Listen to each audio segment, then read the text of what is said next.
This is Alfia Maha and this is me. এই দিনটা আমাদের জন্য অনেক বেশি অনেক মেমোরেবল। আমরা হসপিটালে যাচ্ছি, দেখতেই পাচ্ছেন আমরা গাড়িতে। এখানে ভোর রাত 4:30 বাজে, 4:30 না, ঠিক ভোর 5টার দিকে আমরা হসপিটালে পৌঁছে গেলাম।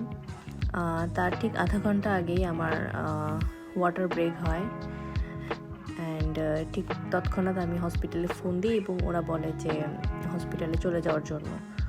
তো এই তো আমরা সাথে সাথে আমার ব্যাকপ্যাক আগেই ছিল, সো সেগুলো নিয়েই আমরা রওনা দিই।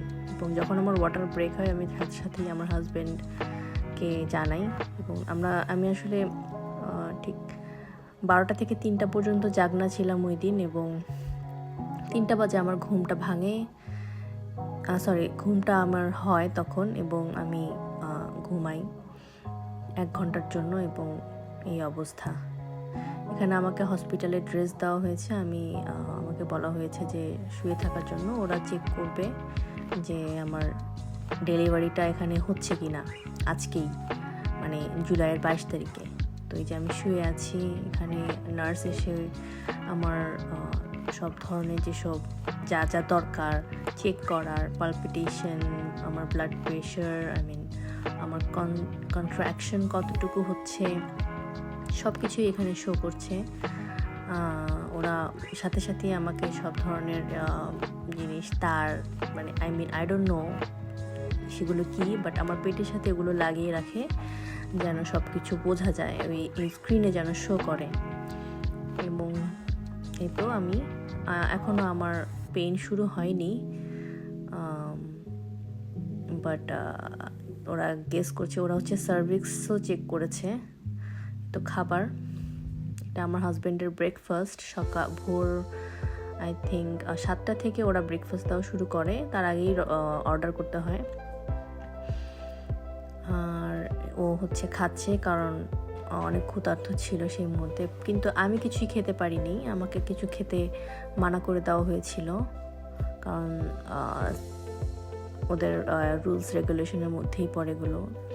এবং এটা আমি বলতে চাই যে এই সময়টা ছিল আমার আরামের সময়, যে টাইমটাতে আমি একটু ঘুমোচ্ছিলাম, আমি একটু কোনো চিন্তা ছাড়া, কোনো ধরনের পরীক্ষার ভয় বা ইউনিভার্সিটিতে যাওয়ার টেনশন ছাড়াই আমি খুবই আরামে ছিলাম ওই টাইমটাতে।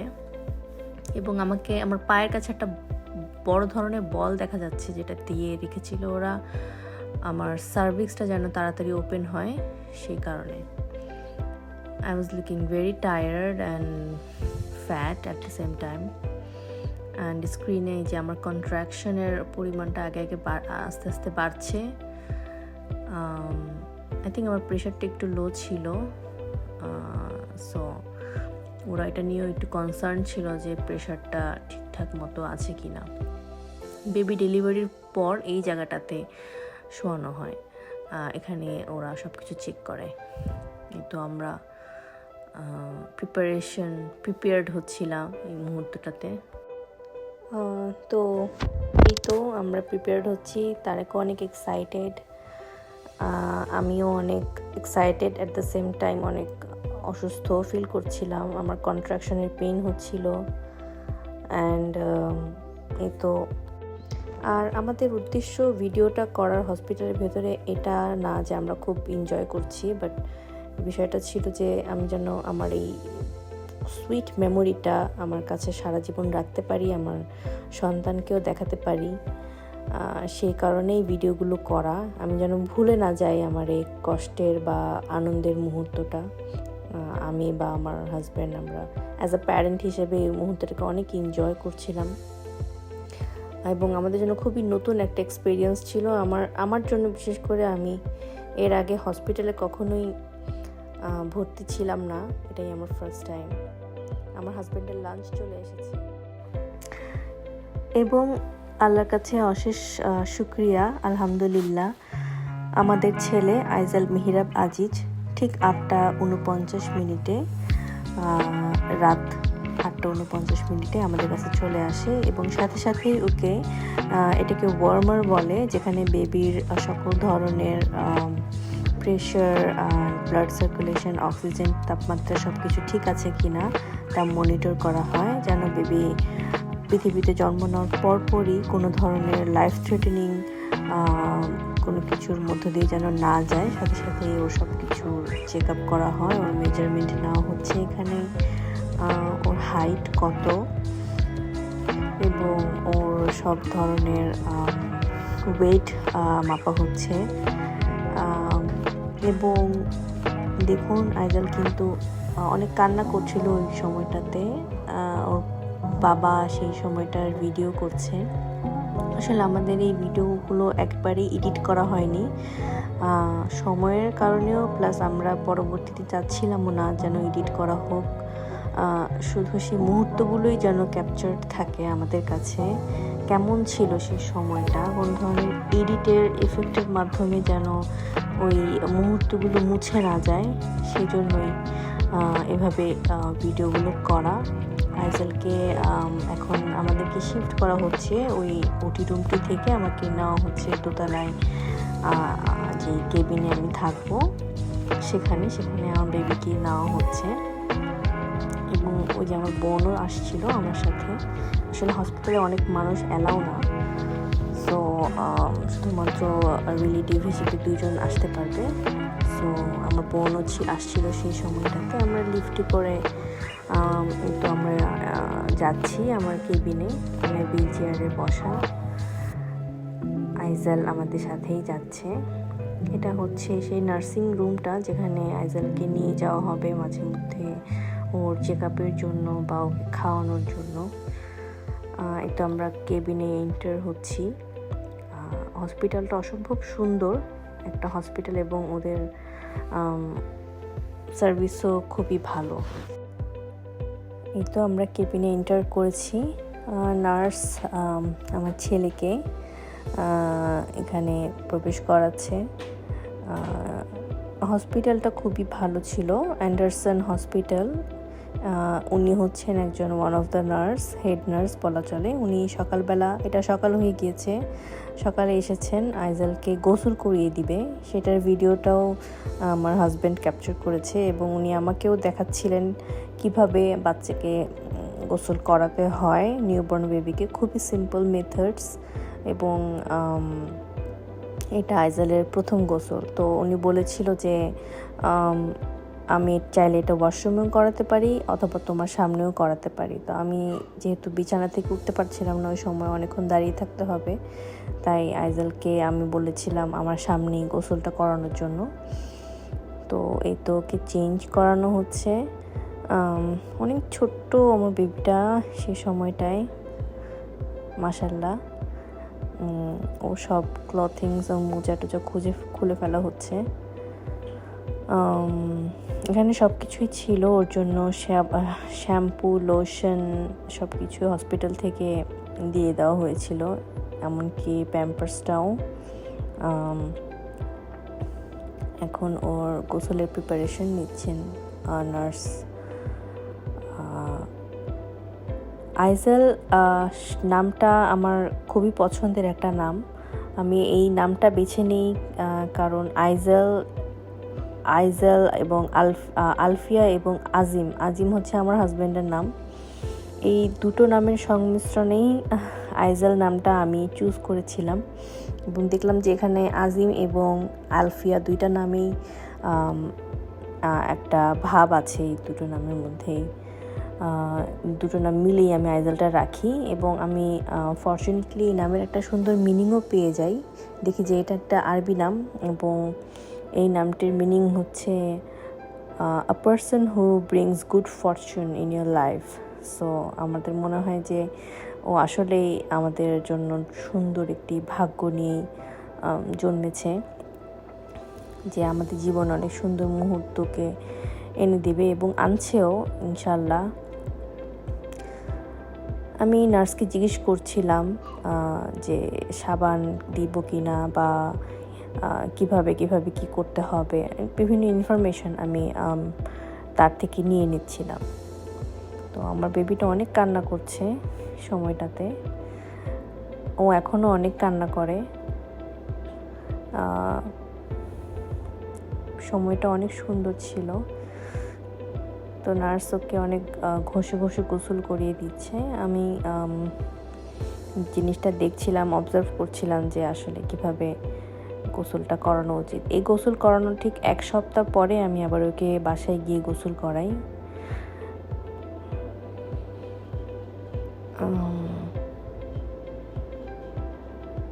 গোসল শেষ হয়ে গিয়েছে, তো নার্স বলছিল কিভাবে আবার ওকে র্যাপ করতে হবে।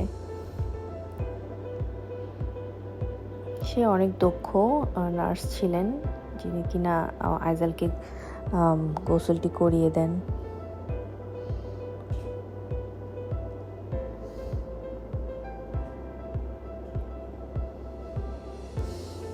এবং আইজালের মিডল নাম হচ্ছে মেহরাব। মেহরাব নামটা অনেকেই পরিচিত হবেন, কিন্তু এটার মিনিংটা আমার কাছে খুব ভালো লাগে। যেটা ছিল, আমরা যেই দিকে মসজিদের যেই দেয়ালের সামনে দাঁড়িয়ে নামাজ পড়ি, কিবলামুখী যে দেয়ালটা, সেই দেয়ালের মধ্যের যে জায়গাটাতে ইমাম নামাজ পড়ান সেটাকে মেহরাব বলে। তো আমি যখন ইউনিভার্সিটিতে পড়ছিলাম, এই সাবজেক্টটা আর্কিটেকচার নিয়ে পড়াচ্ছিল আমাদের টিচার। তো এই মিনিংটা তখন জানতে পারি মস্কের আর্কিটেকচার নিয়ে যখন আমি পড়ছিলাম। তো এই জন্য আমি নামটা চুজ করি এবং ওর নাম হয়ে যায় আইজাল মেহরাব আজিজ। আর আজিজ নামটা তো ওর বাবার থেকেই নেওয়া। আইজালের গোসল শেষ, ও এখন খুব টায়ার্ড গোসল করার পরে। এখন সে অলরেডি ঘুমিয়েও গেছে, হয়তো অনেক আরাম লাগছিল ওর গোসলটা করার পরে।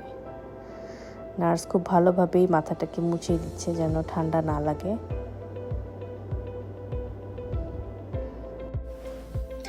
এই তো আইজাল আমাদের কাছে চলে এসেছে, ওকে একটু রোদ দেওয়া হচ্ছে। আইজাল এখন আমার সাথেই আছে, ওর আজকে 6 মাস হয়ে গেল। এখানে পাশে ওর ভয়েস এখন শোনা যাচ্ছে। কিছু বলো।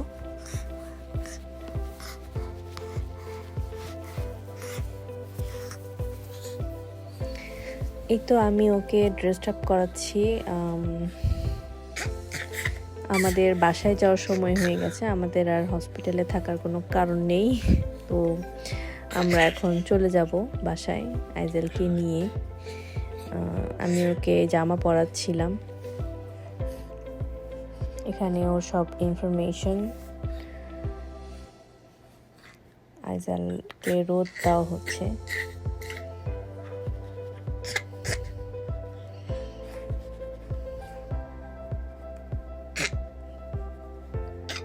আইজাল মনে হয় অনেক আরামই পাচ্ছিল সেই সময়টাতে, এবং আমি ওর প্যাম্পাসটা চেঞ্জ করে দিই। আমি একটু সুস্থ হই সেই সময়টাতে, হাঁটাহাঁটি করতে পারছিলাম। ভালোই রোদ ছিল সেই সময়টাতে, সামার টাইম। সো রোদটা আইজালের জন্য অনেক কাজেই লাগছিল।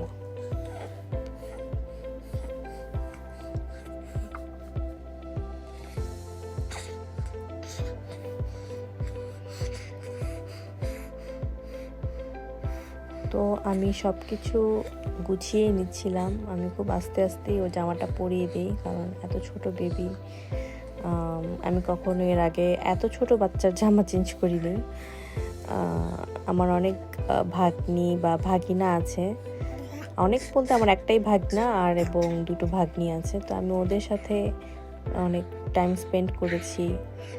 কিন্তু আইজাল হচ্ছে নিজের বেবি, সো তো ছোট একটা বেবি মাত্র হয়েছে। এই কাজটা সাধারণত মারাই করে, সেটা কখনো খালাদের করা হয় না। অ্যাজ আ মাদার আমি প্রথম আমার বাচ্চার জামা চেঞ্জ করছিলাম এবং ওর সাথে কথা বলছিলাম। এই অনুভূতিটাই একটু অন্যরকম।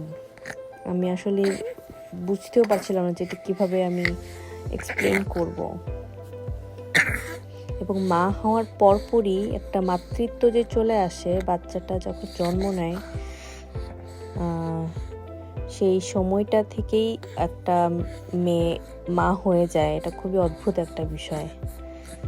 সো আমার মধ্যে সেটাই কাজ করছিল যে আমি জিনিসটা উপভোগ করব, সেই সময়টাও আমার ছিল না, কারণ আমি ওর যত্ন নেওয়াতেই ব্যস্ত ছিলাম। আর এখন ওকে সোয়াডেল করে দিচ্ছি, এটাও আমি আগে কখনো করি নাই। এটা আমাকে আমাদের এখানকার নার্স শিখিয়ে দেয় কীভাবে সোয়াডেলটা করতে হয়। আমি সেটাই করে দিচ্ছিলাম। এবং বাচ্চাদেরকে সোয়াডেল করে রাখাটা নাকি এখানে না আর কি, এটা নার্সরা বলে, এখানকার যারা ডাক্তাররাও আছেন, যে সোয়াডেল করে রাখলে ওরা একটু ওয়ার্ম ফিল করে এবং মাত্রই ওরা ভূমিষ্ঠ হয়, পেট থেকে বের হয়, সো সেই কোজিনেসটা ওদের মধ্যে যেন থাকে, সেই জন্যই এভাবে ওদেরকে সোয়াডেল করে রাখা। তো আমি ট্রাই করছিলাম ওকে ওইভাবে কমফোর্ট ফিল করানোর জন্য। এবং এভাবে বেবিরা প্রথম 3 মাস অ্যাটলিস্ট ওরা অনেক কমফোর্টেবল থাকে, ওদের ঘুম হয় ভালো।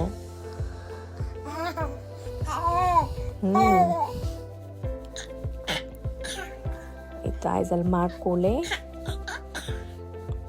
আইজালকে প্যাসিফায়ার দেওয়া হয়েছিল ওর মুখে, কারণ ও বারবার কান্না করে উঠছিল, যদি ওর পেট ভরা ছিল। বাট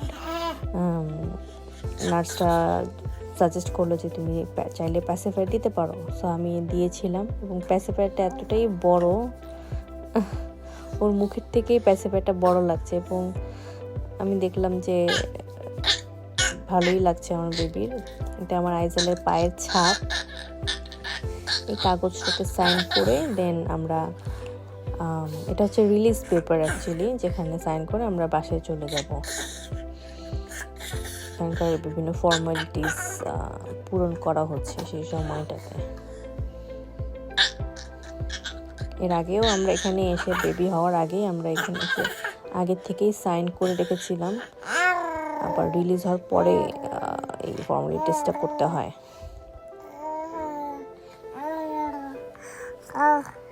এখন আইজাল কিছু বলুক, দেখো। So we are going home. আমরা সব নার্সদের কাছ থেকে বিদায় নিচ্ছি, কারণ ওদের যেটা ছিল যে প্রত্যেক নার্সই একবার করে আসে, কারণ ওদের ডিউটি শিফট হয়। সো দেখা গেছে যে 2 ঘন্টা পরপরই ওদের ডিউটি চেঞ্জ হচ্ছে, 2 ঘন্টা পরপরই নতুন একজন নার্স আসতেছে। সো এটা হচ্ছে বোর্ড, যেখানে সব বাচ্চাদের নাম লিখে রাখা হয়। তো আমি খুঁজতে চাচ্ছিলাম যে আমার বেবির নামটা কোথায়, তো পেয়ে গিয়েছিলাম। মনে হয় কোথাও একটা আমার বেবির নাম আছে। যারা ওই দিন জন্ম নিয়েছে ওই বাচ্চাদের নামই এখানে রাখা হয়েছিল। এবং এই যে আইজালের নামটাও আমরা পেয়ে গেছি, আইজাল। একটা স্টার হিসেবে ওখানে সে ছিল।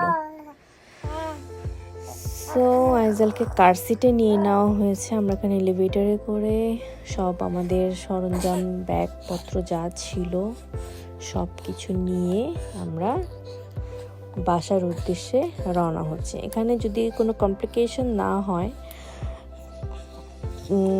তখন আমরা আর কি হসপিটালতে মাত্র 1-1.5 দিন থাকি, তারপরে চলে যায়। সো আমাদের আর কোনো কমপ্লিকেশন ছিল না আলহামদুলিল্লাহ, তাই আমরা 1.5 দিনের মাথায় চলে যাই বাসায়। আইজালের বাবা ওর কার সিটের যে বেসটা আছে সেখানে, ওটা আগেই গাড়ির মধ্যে সেট করে রাখা ছিল এবং সেখানে ওর কার সিটটাকে বসানো হয়। এই ইউএসএতে আসলে, ইউএসএ বা আমি জানি না অন্য কান্ট্রিগুলো, বাট ইউএসএতে অবশ্যই বাচ্চাদেরকে কার সিটে বসাতেই হবে, ইটস এ রুলস। সো আমি পিছনের সিটে বসে যাই আইজালের সাথে, এবং ফার্স্ট টাইম আইজাল আমাদের সাথে গাড়িতে বসে বাসায় যাবে। আইজাল ঘুমাচ্ছে, ছোট্ট বেবিটা আমার। তো আল্লাহর নাম নিয়ে বিসমিল্লাহ বলে আমরা রওনা দিই। আমাদের বাসার দূরত্ব আর হসপিটালের দূরত্বটা খুব বেশি না, একদমই 5 থেকে 7 মিনিটের দূরত্ব গাড়ি দিয়ে গেলে, খুবই কাছে। তাই আমাদের বেশি সময়ও লাগবে না এই সময়টাতে।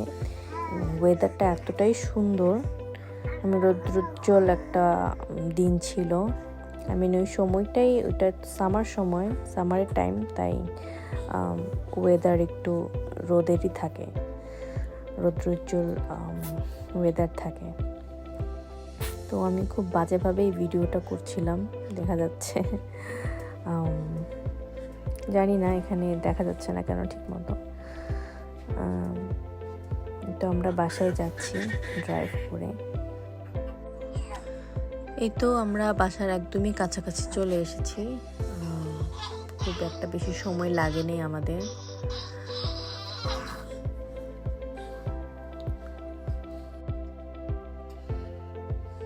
আইজেলও ঘুমাচ্ছে এই সময়টাতে। আসলে দেশের বাইরে আমাদের বাচ্চা হয়েছে, বাংলাদেশ হলে হয়তো এখানে অনেক আত্মীয় স্বজন থাকতো, হসপিটাল থেকে আমাদেরকে নিয়ে আসতো, আমাদের বাসায় ওয়েট করতো। এই জিনিসটা আমরা আসলে অনেক মিস করেছি এই সময়টায়, যখন আমি প্রেগনেন্টও ছিলাম। আইজালকে দেখার মতো এখন কেউ নেই উপস্থিত, সবাই বাংলাদেশে সবাই রাতভর জাগনা ছিল, সবাই বাংলাদেশ থেকে বারবার ফোন দিচ্ছিল, আমার খোঁজ নিচ্ছিল, বেবির খোঁজ নিচ্ছিল, ফোনে যোগাযোগ হচ্ছিল বা ভিডিও কলিং হচ্ছিল, কিন্তু সামনাসামনি কেউ নেই। এই জিনিসটাই আসলে আমরা বেশি মিস করেছি। তো এখন বাসায় ঢুকছি, আমি গিয়ে দরজা খুলবো এবং আমার হাজব্যান্ড বাবুকে নিয়ে ঢুকবে একটু পরে। তো এখন দরজাটা খোলার মতো কেউ নেই, কেউ অপেক্ষা করছে না আমাদের জন্য, বাট যাই হোক, এটাই লাইফ। সো দরজা খুলে দিয়েছি আমি, ওর বাবা ওকে নিয়ে ঢুকছে আমাদের বাসায়। বাসাটা খুব অগোছালো ছিল, আসলে তুমি সময় পাওয়া হয়নি যে আমরা একটু বাসাটা গুছাবো, একেবারে আনসার্টেন ছিল, কারণ একদম ভোরবেলায় আমাদেরকে চলে যেতে হয় হসপিটালে। সো একদম অগোছালো অবস্থা, কেউ কিছু মনে করবেন না। যাই হোক, এই যে ওর ক্রিবে ওকে এখন শোয়ানো হবে। ও ক্রিবটা মোটামুটি ক্রিবটা আমরা অ্যাটলিস্ট একটু সাজিয়ে রাখতে পেরেছিলাম। ওর জিনিসপত্র কিছু কিনেছিলাম ওর জন্মের আগেই, সো সেগুলো দিয়েই আমরা ক্রিবটাকে ডেকোরেট করি এবং আইজল খুব শান্তিতে ঘুমাচ্ছে। এই কাঁথাগুলো বাংলাদেশ থেকে পাঠানো হয়েছে, এই কাঁথা দিয়েই ওকে আমরা জড়িয়ে রেখেছি। আলহামদুলিল্লাহ সব কিছু ঠিকঠাক ছিল, আমরা সবাই সুস্থভাবে বাসায় চলে আসতে পেরেছি। সবাই আমাদের জন্য দোয়া করবেন, আমার ছেলের জন্য দোয়া করবেন, আমার জন্য এরকমই সুখে শান্তিতে আমাদের বাকি জীবনটা কাটাতে পারি। এবং আইজালের জন্য অনেক অনেক দোয়া করবেন। মাশাআল্লাহ, আমার ছেলেটা এখন 6 মাস হয়ে গিয়েছে। আল্লাহ হাফেজ।